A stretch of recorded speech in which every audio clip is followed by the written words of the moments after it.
കാലിന് ഇടയ്ക്കിടയ്ക്ക് ഇങ്ങനെ നീര് വരിക, അതേപോലെ മിക്ക ആളുകൾക്ക് വരുന്നൊരു കംപ്ലൈൻ്റാണ് കാലിൻ്റെ കളർ ഇങ്ങനെ മെല്ലെ മെല്ലെ എന്ത് ചെയ്യും, മാറിക്കൊണ്ടേയിരിക്കും. അത് കാലങ്ങളായിട്ട് പല മരുന്ന് തേച്ചിട്ടും പല ഡോക്ടർമാരെ കണ്ടിട്ടൊന്നും മാറുന്നില്ല എന്നുള്ള കംപ്ലൈൻറ്റ് പല ആളുകളും പറയാറുണ്ട്. ഇങ്ങനെയുള്ള ആളുകൾ നിർബന്ധമായിട്ട് ശ്രദ്ധിക്കേണ്ടത് ഇത് പല കാരണങ്ങൾ കൊണ്ടുണ്ടാകും. ഇത് മോസ്റ്റ്ലി അബൌട്ട് 90% വരുന്ന അതിൽ കാലിന് ഇടയ്ക്കിടയ്ക്ക് ഇങ്ങനെ നീര് വരിക, അതേപോലെ മിക്ക ആളുകൾക്ക് വരുന്നൊരു കംപ്ലൈൻ്റാണ് കാലിൻ്റെ കളർ ഇങ്ങനെ മെല്ലെ മെല്ലെ എന്ത് ചെയ്യും, മാറിക്കൊണ്ടേയിരിക്കും. അത് കാലങ്ങളായിട്ട് പല മരുന്ന് തേച്ചിട്ടും പല ഡോക്ടർമാരെ കണ്ടിട്ടൊന്നും മാറുന്നില്ല എന്നുള്ള കംപ്ലൈൻറ്റ് പല ആളുകളും പറയാറുണ്ട്. ഇങ്ങനെയുള്ള ആളുകൾ നിർബന്ധമായിട്ട് ശ്രദ്ധിക്കേണ്ടത് ഇത് പല കാരണങ്ങൾ കൊണ്ടുണ്ടാകും. ഇത് മോസ്റ്റ്ലി അബൌട്ട് 90% വരുന്ന അതിലധികം വരുന്ന കേസുകളും ഇതിൻ്റെ ഒരു പ്രധാന കാരണം എന്ന് പറയുന്നത് വെരിക്കോസ് വെയിൻ ആണ്. അപ്പോൾ ആക്ച്വലി വെരിക്കോസ് വെയിൻ എന്താണെന്നുള്ളതും അതുകൊണ്ട് എന്തൊക്കെ പ്രയാസങ്ങൾ കാലിനും ശരീരത്തിനും മുഴുവൻ എന്തൊക്കെ ഉണ്ടാകും എന്നുള്ളത് നമ്മൾ നിർബന്ധമായിട്ടും അറിഞ്ഞിരിക്കണം. അപ്പോൾ ഇന്ന് നമ്മൾ ഡിസ്കസ് ചെയ്യാൻ പോകുന്ന വിഷയം, നമ്മുടെ ശരീരത്തിൽ വെരിക്കോസ് വെയിൻ ഉണ്ടാകുന്നുണ്ടെങ്കിൽ അതെങ്ങനെ നമുക്ക് പ്രിവെൻറ്റ് ചെയ്യാൻ കഴിയും, അതിൻ്റെ ഒരു കോംപ്ലിക്കേഷൻ, അത് കൂടിക്കഴിഞ്ഞാൽ എന്തൊക്കെ പ്രയാസങ്ങൾ ഉണ്ടാകും തുടങ്ങിയ വിഷയങ്ങളാണ് ഇന്ന് നമ്മളിവിടെ ഡിസ്കസ് ചെയ്യാൻ പോകുന്നത്. ഞാൻ doctor Siraj, medical officer, QNB hospital, Koduvally. എന്തുകൊണ്ടാണ് ഇങ്ങനെ ഒരു കളറ് വരാൻ കാരണം അല്ലേ? നമ്മൾ ഈ ഒരു തുടക്കത്തിൽ ഞാൻ പറയുകയുണ്ടായി, നമ്മുടെ കാലിൻ്റെ കാൽപാദം ചില ആളുകൾക്ക് മുട്ട് വരെയൊക്കെ ഒന്നുണ്ടായിരിക്കും ഈ ഒരു നന്നായിട്ട് ഇച്ചിങ് വരിക, ഇടയ്ക്കിടയ്ക്ക് കാലിലൊരു വീക്കം, രാവിലെ എണീക്കുന്ന സമയത്ത് നന്നായിട്ട് വീക്കമുണ്ടായിരിക്കും, പിന്നീട് അത് നടക്കുമ്പോൾ ഒക്കെ ഇത് കുറയും, പിന്നെ എപ്പോഴെങ്കിലും നമ്മൾ ഇരിക്കുകയാണ് അല്ലെങ്കിൽ കൂടുതൽ സമയം കാല് താഴ്ത്തി വെക്കുകയാണെന്നുണ്ടെങ്കിൽ എന്ത് ചെയ്യും, ആ വീക്കം അങ്ങനെ കൂടി വരും, പിന്നെ അത് പൊന്തി വെച്ച് നോക്കുമ്പോൾ എന്ത് ചെയ്യും, നോർമലാവുകയും ചെയ്യും. ഇങ്ങനെയുള്ളവർ നിർബന്ധമായിട്ട് ശ്രദ്ധിക്കുകയാണെങ്കിൽ ഇതിന് മോസ്റ്റ് ചാൻസ് വരുന്നത് ഈ പറഞ്ഞിട്ടുള്ള വെരിക്കോസ് വെയിൻ ഉണ്ടാകാൻ സാധ്യത വളരെ കൂടുതലാണ്. എസ്പെഷ്യലി അവർക്ക് വെരിക്കോസ് വെയിൻ എന്ത് ചെയ്യും, എക്സ്റ്റേണലിൽ കാണുകയും ചെയ്യും. ചില ആളുകൾക്ക് വെരിക്കോസ് വെയിൻ ഉണ്ടായിരിക്കും, പക്ഷേ ഇങ്ങനെ നീരിൻ്റെതായിട്ടുള്ള പ്രശ്നങ്ങൾ ഉണ്ടാവില്ല, പക്ഷെ അവർക്ക് എന്ത് ചെയ്യും, നന്നായിട്ട് ഇച്ചിങ് ഉണ്ടായിരിക്കും, നന്നായിട്ട് ചൊറി വരും ഇടയ്ക്കിടയ്ക്ക് ഇങ്ങനെ കാലിങ്ങനെ തൂക്കിയിട്ട് കഴിഞ്ഞാൽ, പിന്നെ അതേപോലെ തന്നെ കൂടുതൽ നടന്നു കഴിഞ്ഞാലൊക്കെ ചില ആളുകൾക്ക് എന്ത് ചെയ്യും, ഇച്ചിങ് വരാറുണ്ട്. അതേപോലെ തന്നെ ഞാൻ തുടക്കത്തിൽ പറഞ്ഞ പോലെ ഈ ഒരു സ്കിന്നിൻ്റെ ഒരു കളർ ചേഞ്ചസ് കൂടി കാണാൻ കഴിയും. ഇനി വേറൊരു കൂട്ടരുണ്ട്, അവരിൽ പ്രധാനമായിട്ടുണ്ടാകുന്ന വെച്ചിട്ടുണ്ടെങ്കിൽ അവർക്ക് നീർക്കെട്ടുണ്ടായിരിക്കില്ല, അല്ലെങ്കിൽ എക്സ്റ്റേണലായിട്ട് ഈ പറഞ്ഞിട്ടുള്ള ബുദ്ധിമുട്ടുകളൊന്നും ഉണ്ടാവില്ല, പക്ഷേ കളർ ചേഞ്ച് നന്നായിട്ട് കാണാൻ കഴിയും. ഇതെല്ലാം ഉണ്ടാകുന്നതിനൊരു പ്രധാന കാരണം എന്ന് പറയുന്നാൽ നമ്മുടെ സർക്കുലേഷന് ചെറിയൊരു ഇമ്പയർമെൻറ്റ് വരുന്നതാണ്. പ്രോപ്പർ സർക്കുലേഷൻ നടക്കാതിരിക്കുമ്പോഴാണ് ഈ ഒരു സ്കിൻ കളർ ചേഞ്ച് നന്നായിട്ട് വരുന്നത്, അവിടെ വീക്കം വരുന്നത്, അങ്ങനെയുള്ള പല ബുദ്ധിമുട്ടുകളുണ്ടാകുന്നത്, ഇച്ചിങ് പോലെയുള്ള സംഗതികൾക്ക് വരുന്നത്. അപ്പോൾ ഇത് എന്തുകൊണ്ടാണ് ഇങ്ങനെ ഒരു കളർ ചേഞ്ച് വരാൻ കാരണം? വെരിക്കോസ് വെയിൻ മാത്രമാണോ ഈ കളർ ചേഞ്ചിന് പിന്നിലുള്ളതെന്നൊക്കെ നമുക്ക് ഇവിടെ നിന്ന് പരിശോധിച്ച് നോക്കാം. അപ്പോൾ ആക്ച്വലി എന്താണ് വെരിക്കോസ് വെയിൻ അല്ലേ? നമ്മളൊക്കെ കണ്ടിട്ടുണ്ടായിരിക്കും, പല ആളുകൾക്കും ഉണ്ടാകുന്നൊരു സംഭവമാണ് ഈ ഒരു വെരിക്കോസ് വെയിൻ. അതൊന്നൊരു കോമൺ ആയിട്ടുള്ള സംഗതിയായിട്ട് മാറേണ്ടത്. എന്തുകൊണ്ടാണ് ഈ കോമൺ ആയിട്ട് മാറാൻ കാരണം എന്ന് ചോദിച്ചിട്ടുണ്ടെങ്കിൽ നമ്മുടെ ലൈഫ് സ്റ്റൈൽ തന്നെയാണ്, നമ്മുടെ ജീവിതശൈലി തന്നെയാണ് ആക്ച്വലി ഒരു വെരിക്കോസ് വെയിൻ ഉണ്ടാകാനുള്ള ഒരു പ്രധാന കാരണം എന്നുള്ളത്. കാരണം നമ്മൾ രാവിലെ എഴുന്നേറ്റ് രാത്രി കിടക്കുന്ന സമയം വരെ 24 hour നമ്മൾ 24 മണിക്കൂർ സമയം എടുത്ത് നോക്കിയിട്ടുണ്ടെങ്കിൽ നമ്മുടെ കാൽമുട്ടി ശരിയായ രീതിയിൽ മടങ്ങുകയോ ശരിയായ രീതിയിൽ രക്തചക്രമണം നടക്കുന്നില്ല.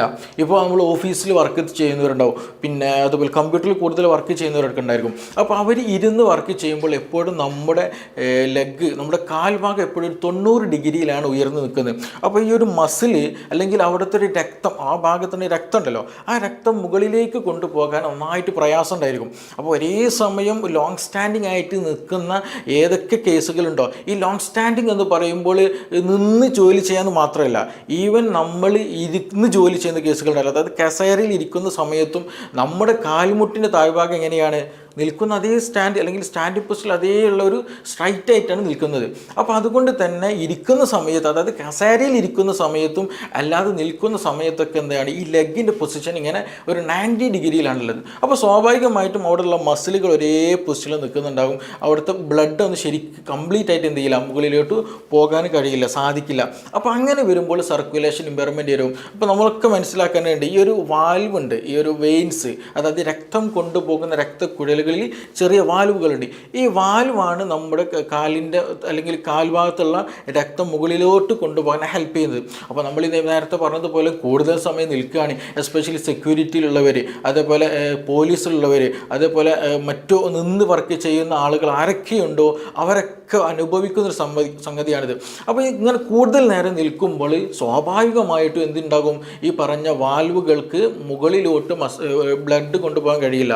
താഴോട്ട് ഗ്രാവിറ്റേഷണൽ ഫോഴ്സ് ഉണ്ടായിരിക്കും, പിന്നെ അങ്ങനെ പലതും ഉണ്ടായിരിക്കും. പക്ഷെ അപ്പോൾ അതിനൊക്കെ ഓവർകം ചെയ്തിട്ട് എന്ത് ചെയ്യണം, ഈ പറഞ്ഞ നമ്മുടെ വെയിൻസിന് അല്ലെങ്കിൽ വെസൽസിന് ബ്ലഡ് മുകളിലോട്ട് കൊണ്ടുപോകണം. അപ്പോൾ ശരിയായ രീതിയിൽ ഇത് കണ്ടിന്യൂ ആയിട്ട് നമ്മൾ നിൽക്കുകയാണെന്നുണ്ടെങ്കിൽ പറയാലോ ഫുൾ ടൈം നിർത്തായിരിക്കും, അല്ലെങ്കിൽ 3, 4, 5 മണിക്കൂർ കണ്ടിന്യൂ ആയിട്ട് നിൽക്കുന്ന ആളായിരിക്കും. എസ്പെഷ്യലി ഹോട്ടൽ ജീവനക്കാരുണ്ട്, അവർ കൂടുതൽ സമയം ഒരു 90-90% അവർ വർക്ക് ടൈമിൽ എന്താണ് ഫുൾ ടൈം നിർത്താണ്. അപ്പോൾ അങ്ങനെയൊക്കെ വരുന്ന സമയത്ത് ഇത് ഏറ്റവും കൂടുതൽ ബാധിക്കൽ നമ്മുടെ കാഫ് മസിൽസിൽ, അവിടെയുള്ള സർക്കുലേഷൻ, അവിടെയുള്ള വെസലാണ്. അപ്പോൾ ചുരുക്കി പറഞ്ഞാൽ ഈ ബ്ലഡ് എന്ത് ചെയ്യില്ല, കാലിന് ചുവടെയുള്ള ഈ ബ്ലഡ് മുകളിലോട്ട് പോവില്ല. അങ്ങനെ വരുമ്പോൾ സ്വാഭാവികമായിട്ടും അതിൻ്റെ വാൽവ് വീക്കായിട്ട് വരും. അങ്ങനെ ഒരു വീക്ക്നെസ് വന്നു കഴിഞ്ഞാൽ അവിടെ എന്ത് ചെയ്യും, അവിടെ ഇങ്ങനെ മെല്ലെ മെല്ലെ അതിൻ്റെ സൈഡിലായിട്ട് ബ്ലഡ് ഇങ്ങനെ ലോഡ് ചെയ്ത് വന്നിട്ട് മെല്ലെ മെല്ലെ എന്ത് ചെയ്യും, അതിൻ്റെ ഇലാസ്റ്റിസിറ്റി കൂടും. ഈ ഒരു ബ്ലഡ് വെസൽ ഒരുപാട് ഇലാസ്റ്റിസിറ്റി ഇല്ലാതെ, കാരണം ബ്ലഡ് പമ്പ് ചെയ്യുമ്പോൾ അതിങ്ങനെ വികസിച്ചിട്ട് വരും. അപ്പോൾ കൂടുതൽ സമയം ബ്ലഡ് അവിടെ ഇങ്ങനെ അക്യുമുലേറ്റ് ചെയ്യുമ്പോൾ എന്ത് ചെയ്യും, ബ്ലഡ് ഇങ്ങനെ അല്ലെങ്കിൽ രക്തക്കുഴൽ ഇങ്ങനെ വളഞ്ഞ് സിഗ്സാഗ് ആയിട്ട് അങ്ങോട്ട് കെട്ടിപ്പിണഞ്ഞിട്ട് ഇങ്ങനെ കിടക്കുക നമുക്ക് കാണാൻ കഴിയും. അതാണ് ആക്ച്വലി ഈ പറഞ്ഞിട്ടുള്ള വെരിക്കോസ് വെയിൻ എന്ന് പറഞ്ഞത്. ഇനി ചില ആളുകൾക്കുണ്ട്, അവരുടെ ശരിയായ രീതിയിൽ കെട്ടിപ്പിഴഞ്ഞതൊന്നും കാണില്ല, പക്ഷേ എന്തുണ്ടായിരിക്കും, ഒരു ബ്ലൂയിഷ് കളറായിട്ട് അല്ലെങ്കിൽ ഒരു എന്താ പറയുക റെഡിഷ് നാച്ചുറൽ കളറൊക്കെ ആയിട്ട് എന്ത് ചെയ്യും, രക്തക്കുഴൽ ഇങ്ങനെ തടിച്ചതായിട്ട് കാണാൻ കഴിയും. കൂടുതലായിട്ട് കെട്ടിപ്പിണരോ വീർത്ത് നിൽക്കുക അങ്ങനെ ഒന്നും ഉണ്ടായിരിക്കില്ല, പക്ഷേ ഇങ്ങനെയുള്ള ഒരു സ്ട്രക്ചർ കാണാൻ കഴിയും. കൂടുതലും കാണുക ഒരു 40 വയസ്സ് കഴിഞ്ഞ ആളുകൾക്ക്, എസ്പെഷ്യലി സ്ത്രീകൾക്ക് കോമൺ ആണ് ഈ ഒരു വിഷയം. അത് എവിടെ കാണുമെന്ന് ചോദിച്ചിട്ടുണ്ടെങ്കിൽ നമ്മുടെ മുട്ടിൻ്റെ ബാക്ക് സൈഡിലായിട്ട് ഇങ്ങനെ ഒരു സ്ട്രക്ചർ കാണാൻ കഴിയും. അവർക്ക് നന്നായിട്ട് കാൽമുട്ട് വേദന ഉണ്ടായിരിക്കും, നടക്കാൻ പ്രയാസം ഉണ്ടായിരിക്കും, എസ്പെഷ്യലി ഈ ഒരു തൈ മസിൽ അല്ലെങ്കിൽ മുട്ടിൻ്റെ ഒരു ഭാഗത്തുള്ള മസിൽസിന് നന്നായിട്ട് നീർക്കെട്ടുണ്ടാക്കും. ഇങ്ങനെ ഒരു സ്ട്രക്ചർ ഉള്ള ആളുകൾ അല്ലെങ്കിൽ വെരിക്കോസ് വെയിൻ്റെ തുടക്കമാണ് ആക്ച്വലി അത്. അപ്പോൾ അങ്ങനെ ഒരു വെരിക്കോസ് വെയിൻ്റെ തുടക്കം ആ ഭാഗങ്ങളിലുള്ളവർക്ക് ഈ പറഞ്ഞതുപോലെ സ്റ്റെപ്പ് ഇറങ്ങാൻ നന്നായിട്ട് പ്രയാസം ഉണ്ടായിരിക്കും. കയറാൻ വല്ലാത്ത പ്രയാസം ഉണ്ടായിരിക്കും, ബുദ്ധിമുട്ടുണ്ടായിരിക്കും, പക്ഷേ കൂടുതൽ എന്തായിരിക്കും, ഇറങ്ങാനായിരിക്കും പ്രയാസം ഉണ്ടാവില്ല. കാരണം ഇറങ്ങുന്ന സമയത്ത് നമ്മുടെ ഒരു നീ ഭാഗത്തുള്ള മസിൽസ് ഒന്നും കൂടെ ഒരു ബ്രേക്കിംഗ് ആക്ഷൻ ആണല്ലോ. നമ്മളൊരു സ്റ്റെപ്പിൽ നിന്ന് താഴോട്ട് ഇറങ്ങുമ്പോൾ എന്താണ് വീഴാതിരിക്കാൻ നമ്മൾ സ്വാഭാവിക ഒരു ബ്രേക്കിംഗ് ആക്ഷനിലാണ് നമ്മൾ ഇറങ്ങൽ. അപ്പോൾ ആ ഒരു ബ്രേക്കിംഗ് ആക്ഷൻ അവിടെ വരുമ്പോൾ സ്വാഭാവികമായിട്ടും അവിടെയുള്ള ടെൻഡൺ, ഈ ലിഗമെൻറ്റ്സ്, മസിലൊക്കെ ഒന്ന് വലിയും, ഒരു സ്ട്രെങ്തൻ ഉണ്ടായിരിക്കും. അപ്പോൾ അങ്ങനെ വരുമ്പോൾ അവിടെ മസിൽസിനും അവിടെയൊക്കെ സർക്കുലേഷൻ ഒന്നുകൂടെ ഒന്ന് പ്രോപ്പറായി നോക്കും. അങ്ങനെയുള്ള പിന്നെ അവിടെ നീർക്കെട്ടുകൾക്ക് ഒന്ന് ഇളകാൻ നോക്കും. അവിടെ ചെറിയൊരു ഇൻഫ്ലമേഷനൊക്കെ ഉണ്ടായിരുന്നത് അതൊക്കെ ഒന്ന് എന്ത് ചെയ്യും, ഒരു ആക്റ്റീവ്നെസ് അവിടെ ഉണ്ടായിരിക്കും. അപ്പോൾ അത് കാരണമായിട്ട് എന്ത് ചെയ്യും, നന്നായിട്ട് അവിടെ പെയിൻഫുൾ ആയിരിക്കും അവർക്ക് ഉണ്ടാകും. അപ്പോൾ അതുകൊണ്ട് തന്നെ ഇവർ പിന്നെയും എന്ത് ചെയ്യും, നടക്കാൻ ബുദ്ധിമുട്ടുണ്ടാവുന്നുണ്ട്, പിന്നെ തീരെ നടക്കില്ല. അപ്പോൾ ഈ പ്രശ്നമാർ സർക്കുലേഷൻ നന്നായിട്ട് കുറയും. പിന്നെ അതേപോലെ സെഡൻറ്ററി ലൈഫ് സ്റ്റൈലിലൂടെ അല്ലെങ്കിൽ തീരെ നടക്കാതെ ഓസ്റ്റിയോ ആർത്രൈറ്റിസ് ഉണ്ടാകുന്ന കേസുകളുണ്ട്. അപ്പോൾ ഇങ്ങനെ ഒരു വെരിക്കോസ് വെയിന് ഈ പറഞ്ഞ കാൽമുട്ടിൻ്റെ ഭാഗത്തായിട്ട് കൂടുതൽ ആളുകൾ കാണുന്നുണ്ടെങ്കിൽ അവർ ഗ്രാജ്വലി അവരിലേക്ക് മുട്ടിലേക്ക് നിന്നുള്ള കാൽസ്യത്തിൻ്റെ അളവ് കുറയും, ഫോസ്ഫറസിൻ്റെ അളവ് കുറയും. അങ്ങനെയുള്ള പല മുട്ടുവേദന റിലേറ്റഡ് ആയിട്ടുള്ള മുട്ട് റിലേറ്റഡ് ആയിട്ടുള്ള പല അസുഖങ്ങൾ അവർക്കുണ്ടായിരിക്കും. ആക്ച്വലി ഞാൻ വീണ്ടും പറയുകയാണ്, വെരിക്കോസ് വെയിൻ്റെ തുടക്കം അല്ലെങ്കിൽ വെരിക്കോസ് വെയിന് കാൽമുട്ടിൻ്റെ ഒരു ഭാഗത്തുള്ളവർക്കാണ് കൂടുതലായിട്ട് ഉണ്ടാകാറുള്ളത്. ഇനി ഒരു കൂട്ടരുണ്ട്, അവർക്ക് കൂടുതലായിട്ടൊരു പ്രശ്നം എന്ന് വെച്ചിട്ടുണ്ടെങ്കിൽ കാൽപാദത്തിന് അല്ലെങ്കിൽ ഞെരിയാണിയുടെ ഭാഗം ഉണ്ടല്ലോ, ആ ഒരു ഭാഗത്തായിരിക്കും കൂടുതൽ പ്രശ്നം. ഞാൻ തുടക്കത്തിൽ പറഞ്ഞതുപോലെ നല്ല കളർ മാറ്റം, നല്ല ബ്ലാക്കിഷ് ആയിട്ടുള്ള കളർ ഉണ്ടായിരിക്കും. അത് വെരിക്കോസ് വെയിൻ്റെ കാരണം കൊണ്ട് മാത്രമല്ല, 2 കാരണം കൊണ്ട് എന്ത് ചെയ്യും, ഈ കളർ മാറ്റം ഉണ്ടാകും. സർക്കുലേഷൻ ഇമ്പയർമെൻറ്റ് കൊണ്ട് ഉണ്ടാകുന്നതാണ്, പക്ഷേ 2 റീസണുകളുണ്ട് പ്രധാനമായിട്ടും. ഒന്ന് ഈ പറഞ്ഞതുപോലെ വെരിക്കോസ് വെയിൻ കൂടുതൽ ഒരുപാട് കാലമായിട്ട് വെരിക്കോസ് വെയിൻ ഉണ്ട്, ഡോക്ടറൊന്നും കാണിച്ചിട്ടില്ല, വേറെ ട്രീറ്റ്മെൻ്റ് ഒന്നും എടുത്തിട്ടില്ല, അതിങ്ങനെ കൊണ്ട് നടന്ന് ഇടയ്ക്കൊരു ഇച്ചിങ് ഒക്കെ ഉണ്ടായിരിക്കും, ഇടയ്ക്കൊരു നീര് വരും, പിന്നെ അതങ്ങോട്ട് പോകും. പക്ഷേ ഇത് എന്ത് ചെയ്യും, ഈ സർക്കുലേഷൻ അതായത് നമ്മുടെ ഏറ്റവും പുറമേയുള്ള സർക്കുലേഷൻ ഉണ്ട്, അതായത് വലിയ രക്തക്കുഴലിൽ നിന്ന് ചെറിയ രക്തക്കുഴലിലേക്ക് പോകും, പിന്നെ ഇതിന് വേറെ അങ്ങനെ ഏറ്റവും മൈന്യൂട്ടായ കാപ്പില്ലറീസ് എന്ന് പറയുന്ന ചെറിയ മില്ലിമീറ്റർ സൈസുകൾ വരുന്ന ചെറിയ കുഴലുകളുണ്ട്. അപ്പോൾ നമ്മൾ ഈ എന്ത് ചെയ്യും, സർക്കുലേഷൻ അവിടെയൊക്കെ ബ്ലോക്കഡായി പോകും. ഈ വെരിക്കോസ് വെയിൻ കൂടുതൽ കാലം നമ്മുടെ രക്തം ശരിയായ രീതിയിൽ കാലിൽ നിന്ന് മുകളിലോട്ട് പോകാതിരിക്കുമ്പോൾ ഈ രക്തം അവിടെ ലോഡായിട്ട് എന്ത് ചെയ്യും, ഈ ചെറിയ കാപ്പില്ലറീസ് ചെറിയ കുഴലുകളിലൊക്കെ നമ്മുടെ കണ്ണുകൊണ്ടൊന്നും കാണാൻ കഴിയില്ല. അപ്പോൾ അവിടെയൊക്കെ എന്ത് ചെയ്യും, ഈ രക്തം ലോഡായി കഴിഞ്ഞിട്ട് ഒരു സർക്കുലേഷൻ പ്രോപ്പറായി നടക്കില്ല. അങ്ങനെ വരുമ്പോൾ ഗ്രാജ്വലി അവിടെയുള്ള കളേഴ്സൊക്കെ അല്ലെങ്കിൽ ആ സ്കിന്നിൻ്റെ കളറൊക്കെ മാറി മാറി തുടങ്ങും, ചെറിയ ചൊറിയും കാര്യങ്ങളൊക്കെ ഉണ്ടായിരിക്കും.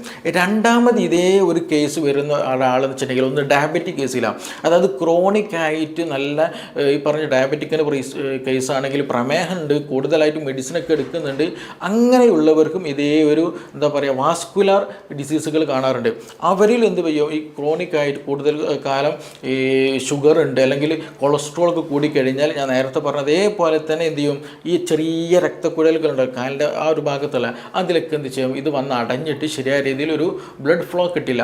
അപ്പോഴും ഈ ഒരു ഡിസ്കളറേഷൻ നന്നായിട്ടുണ്ടാകും, ഇച്ചിങ് ഒക്കെ നന്നായിട്ട് വരും. അപ്പോൾ അവർക്കാണിത് കൂടുതലായിട്ട് ഇങ്ങനെയുള്ളുണ്ടാവും. അപ്പോൾ രണ്ട് കാരണങ്ങളുണ്ട്. ഒന്ന് വെരിക്കോസ് വെയിൻ കൊണ്ട് വരും, രണ്ടാമത് ഈ പറഞ്ഞതുപോലെ ഡയബറ്റിക് പേഷ്യൻസിൽ വരും. അപ്പോൾ ചില ആളുകളും മിക്ക ആളുകളും ഇതിൽ പ്രധാനപ്പെട്ട ഒരു പോയിന്റ് എന്ന് വെച്ചിട്ടുണ്ടെങ്കിൽ മിക്ക ആളുകളും ഇതൊരു എന്താ പറയുക ഒരു മൈന്യൂട്ടായിട്ട് അല്ലെങ്കിൽ ഒരു നെഗ്ലക്റ്റ് ചെയ്തുന്ന ഒരു കേസായിട്ട് പലപ്പോഴും കാണാറുണ്ട്. പക്ഷെ അവർ നിർബന്ധമായിട്ട് ശ്രദ്ധിക്കണം. കാരണം ഇതൊരു അടയാളമാണ് ആക്ച്വലി. കാരണം ഈ സർക്കുലേഷനിൽ ചെറിയ ബ്ലോക്കുകളൊക്കെ വരുന്നുണ്ട് കേട്ടോ എന്ന് ശരീരം കാണിക്കുന്ന ഒരു അടയാളമായിട്ട് തന്നെ നമ്മൾ എടുക്കണം.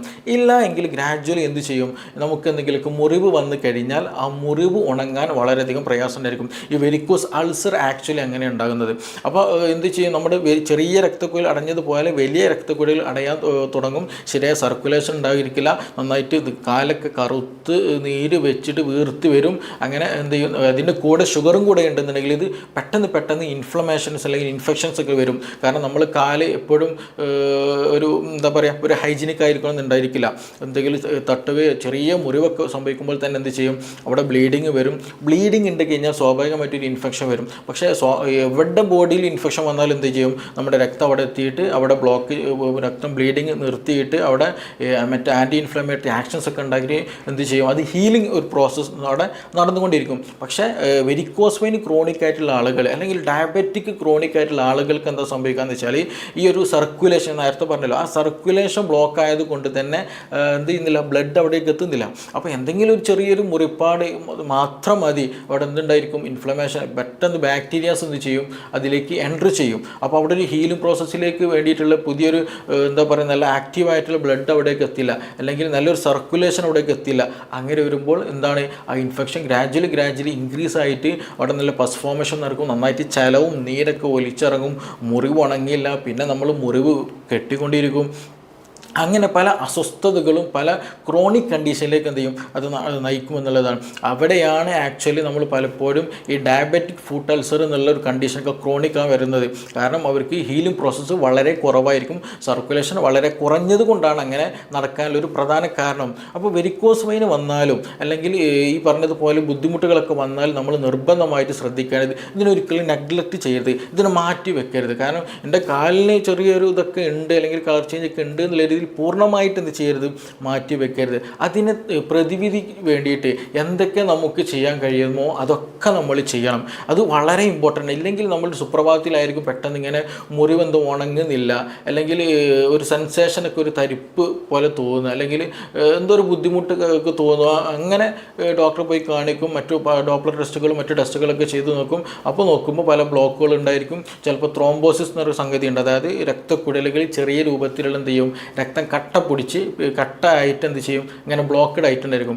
ഡീപ്പ് വെയിൻ ത്രോംബോസിസ് എന്നൊരു DVT എന്ന് പറയും. അപ്പോൾ അതൊന്നും നമുക്ക് കണ്ണുകൊണ്ട് ഒരിക്കലും കാണാനോ ഇല്ലെങ്കിൽ മനസ്സിലാക്കാനോ സാധിക്കില്ല. പക്ഷേ അങ്ങനെയുള്ള കണ്ടീഷൻ ഈ DVT പോലെയുള്ള കണ്ടീഷനുകളിലൊക്കെ ഉണ്ടാകുന്നത് അല്ലെങ്കിൽ വെരിക്കോസ് വെയിൻ പോലെയുള്ള കണ്ടീഷനിലൊക്കെ ഉണ്ടാകുന്ന ഒരു പ്രധാന സിംറ്റംസ് പറഞ്ഞതാണ് ഈ പറഞ്ഞ ചൊറി, ഇടയ്ക്കിടയ്ക്ക് ഇച്ചിങ് വരിക, കാൽപാദത്തിലൊക്കെ നീർക്കെട്ട് ഉണ്ടാവുക, സ്കിന്നിലൊക്കെ കളർ ചേഞ്ചസ് ഇങ്ങനെ വന്നുകൊണ്ടിരിക്കുക, പിന്നെ ഇടയ്ക്ക് കാൽവേദന പോലെയുള്ള പ്രയാസങ്ങളൊക്കെ ഉണ്ടാകുക എന്നുള്ളത്.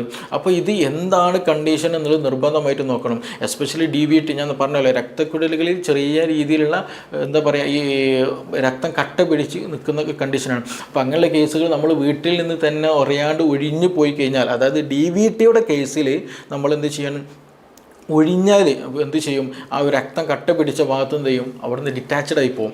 ആ രക്തക്കുഴലിൽ നിന്ന് ഡിറ്റാച്ച്ഡ് ആയിട്ട് അവിടുന്ന് വേർപെട്ടിട്ട് എന്ത് ചെയ്യും രക്തത്തിലൂടെ ഇപ്പോൾ നമ്മുടെ കാലിൻ്റെ ഭാഗത്ത് അല്ലെങ്കിൽ തുടയുടെ കാൽമുട്ടിൻ്റെ ഭാഗത്തായിട്ട് DVTയുടെ ഒരു കംപ്ലയിൻ്റ് ഉണ്ടെന്ന് വെക്കാം. അപ്പോൾ നമ്മൾ അമിതമായിട്ട് തെറാപ്പിയും കാര്യങ്ങളൊക്കെ ചെയ്യാണ്, എന്താണ് റീസൺ എന്ന് പോലും നോക്കാണ്ട് വെറുതെ ചെയ്യാണ്. അപ്പോൾ അങ്ങനെയൊക്കെ ചെയ്ത് കഴിഞ്ഞാൽ എന്താ സംഭവിക്കാം, ഈ അതിൻ്റെ ഉള്ളിലുള്ള ഈ രക്തക്കുഴലിൽ ഉള്ളിലുള്ള ഈ രക്തക്കട്ടയുണ്ടല്ലോ അതെന്ത് ചെയ്യും, ആ രക്തത്തിൻ്റെ കൂടെ ഇങ്ങനെ പാസ് ചെയ്യും, അതിങ്ങനെ ശരീരത്തിൻ്റെ പല ഭാഗത്ത് പാസ് ചെയ്യും. അത് എവിടെയെങ്കിലും പോയി അടഞ്ഞു നിന്നാൽ, എസ്പെഷ്യലി നമ്മുടെ ബ്രെയിനിൽ പോയിട്ടാണെന്നുണ്ടെങ്കിൽ, ബ്രെയിനെ സംബന്ധിച്ചുള്ള ഏറ്റവും മൈന്യൂട്ടായിട്ടുള്ള സർക്കുലേഷൻ നടക്കുന്ന ഒരു സ്പേസാണ് ബ്രെയിൻ എന്ന് പറയുന്നത്. അപ്പോൾ അവിടെയൊക്കെ പോയിട്ട് ഈ പറഞ്ഞ് ചെറിയ രക്തക്കട്ടകൾ അവിടെ പോയി അടഞ്ഞു വന്നാൽ സ്ട്രോക്ക് സംഭവിക്കും. ഇനി അതല്ലാതെ പോകുന്ന നമ്മുടെ ഹൃദയത്തിലേക്കാണെന്നുണ്ടെങ്കിൽ സ്വാഭാവികമായിട്ടും എന്ത് ചെയ്യും, ഹാർട്ട് അറ്റാക്ക് പോലെയുള്ള പ്രശ്നങ്ങൾ ഉണ്ടായിരിക്കും. ഒരു പ്രശ്നം ഉണ്ടായിരിക്കില്ല, മറ്റു പല സിംറ്റംസ് ഉണ്ടായിരിക്കില്ല, മറ്റു ബുദ്ധിമുട്ടുകളൊന്നും ഉണ്ടായിരിക്കില്ല. പക്ഷേ നമ്മൾ പോലും അറിയാണ്ട് എന്ത് ചെയ്ത് പോവാണ്, ഇങ്ങനെയുള്ള അസുഖത്തിലേക്ക് പെട്ടെന്ന് എത്തിപ്പോവാണ്. അപ്പോൾ ഇത് പലതും ശരീരം കാണിക്കുന്ന ഓരോ സിഗ്നലുകളായിട്ട് തന്നെ നമ്മൾ എന്ത് ചെയ്യണം, ഇതിനെ സ്വീകരിക്കണം, അതിനെ പരിഗണിക്കണം, അതിന് വേണ്ട രീതിയിലുള്ള കാര്യങ്ങളൊക്കെ നമ്മൾ ചെയ്യണം. അപ്പോൾ ഞാൻ ചുരുക്കി പറഞ്ഞാൽ ഈ വെരിക്കോസ് വെയിൻ കൊണ്ടും അതേപോലെ ഡയബറ്റീസും കാരണം കൊണ്ടൊക്കെ ഇത് സംഭവിക്കും. DVT പോലെയുള്ളതും മറ്റു പല പ്രശ്നങ്ങൾ കൊണ്ടൊക്കെ ഇത് സംഭവിക്കും. ഇതിൻ്റെയൊക്കെ ഒരു പ്രധാന കാരണം ഈ പറഞ്ഞതുപോലെ സർക്കുലേഷന് പ്രശ്നം ഉണ്ടാക്കുക എന്നുള്ളതാണ്. അപ്പോൾ നമ്മളിതിന് ട്രീറ്റ്മെൻറ്റ് അല്ലെങ്കിൽ ഇതെങ്ങനെ ഇല്ലാണ്ടാക്കാൻ നോക്കി ചോദിച്ചിട്ടുണ്ടെങ്കിൽ ഈ സർക്കുലേഷൻ കൂട്ടുക എന്നുള്ളതാണ് പ്രധാനമായിട്ടൊന്ന് ചെയ്യാനുള്ളത്. മനസ്സിലായോ?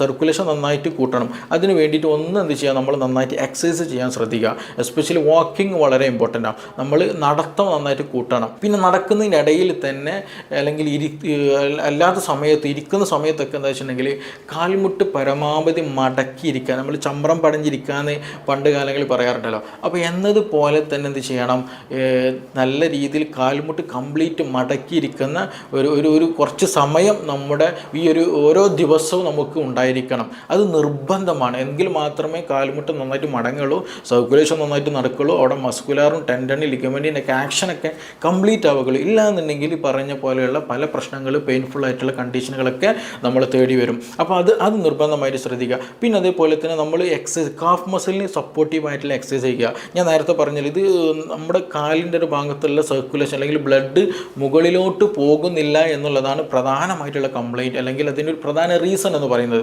അപ്പോൾ നമ്മൾ കൂടുതലായിട്ട് എക്സസൈസ് ചെയ്യുമ്പോൾ അല്ലെങ്കിൽ കാഫ് മസിലിന് കൂടുതൽ എക്സസൈസ് ചെയ്യുമ്പോൾ എന്ത് ചെയ്യും, അവിടെയുള്ള രക്തം സ്ക്യൂസ് ചെയ്യും. അതിങ്ങനെ അമർത്തിയിട്ട് മുകളിലോട്ട് പാസ് ഔട്ട് ചെയ്യാൻ അത് ഹെൽപ്പ് ചെയ്തുകൊണ്ടേയിരിക്കും. അപ്പോൾ നമ്മുടെ എക്സസൈസ് ചെയ്യുമ്പോൾ എന്ത് ചെയ്യുക, കാഫ് മസിലിനൊക്കെ നന്നായിട്ട് എക്സസൈസ് ചെയ്യാൻ ശ്രദ്ധിക്കുക.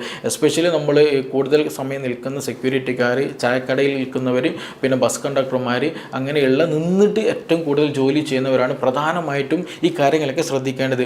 അതേപോലെ തന്നെ നമ്മുടെ വീട്ടിലെ സ്ത്രീകൾ, അമ്മമാരൊക്കെ പ്രധാനമായിട്ട് ശ്രദ്ധിക്കേണ്ടത് കണ്ടിന്യൂയായിട്ട് ഒരിക്കലും എന്ത് ചെയ്യരുത്, നിന്ന് ജോലി ചെയ്യരുത്. അങ്ങനെ കണ്ടിന്യൂയായിട്ട് നിന്ന് ജോലി ചെയ്യുമ്പോഴാണ് ഈ ഒരു പ്രശ്നം വരുന്നത് കൊണ്ട് തന്നെ കണ്ടിന്യൂയായിട്ട് നിൽക്കേ ചെയ്യരുത്. ഇടയ്ക്ക് എന്ത് ചെയ്യണം, ഇപ്പോൾ നമ്മൾ രാവിലെ എഴുന്നേറ്റ് കഴിഞ്ഞിട്ടുണ്ടെങ്കിൽ പാത്രം കഴുകണം. ഫോർ എക്സാമ്പിൾ, പാത്രം കഴുകുകയാണെന്നുണ്ടെങ്കിൽ പക്ഷേ നിങ്ങൾ നിന്നിട്ടായിരിക്കാം. അത് കഴിഞ്ഞതിന് ശേഷം നിങ്ങൾ പച്ചക്കറി അരിയാണ് അല്ലെങ്കിൽ ഭക്ഷണം തയ്യാറാക്കുകയാണെന്നുണ്ടെങ്കിൽ നിങ്ങൾ നിലത്ത് ഇരുന്നിട്ട് തന്നെ എന്ത് ചെയ്യണം, അടുത്ത പണി ചെയ്യണം. മനസ്സിലായോ? അപ്പോൾ കണ്ടിന്യൂ ആയിട്ട് ഒരിക്കലും നിൽക്കുന്ന ഒരു ടൈം ഉണ്ടാകരുത്. അങ്ങനെ നിന്ന് കഴിഞ്ഞാൽ ഈ പറഞ്ഞതുപോലെ നമ്മുടെ മസിലും ലിഗമെൻറ്റും ഈ പറഞ്ഞ സ്ട്രക്ചേഴ്സിനൊക്കെ പല ബുദ്ധിമുട്ടുകൾ, പല പ്രശ്നങ്ങളുണ്ടായിരിക്കും. എൻ്റെ അടുത്ത് വന്നൊരു പേഷ്യൻ്റ് വന്നിട്ടുണ്ടായിരുന്നു.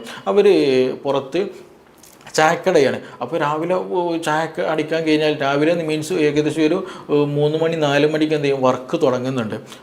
അപ്പോൾ പിന്നെ ഫ്രീ ടൈം കിട്ടുന്നത് ഏകദേശം ഒരു 10, 11, 12 മണിയോട് അടുപ്പിച്ചിട്ടാണ് ഈ പറഞ്ഞവർക്ക് ഫ്രീ ടൈം കിട്ടുന്നത്.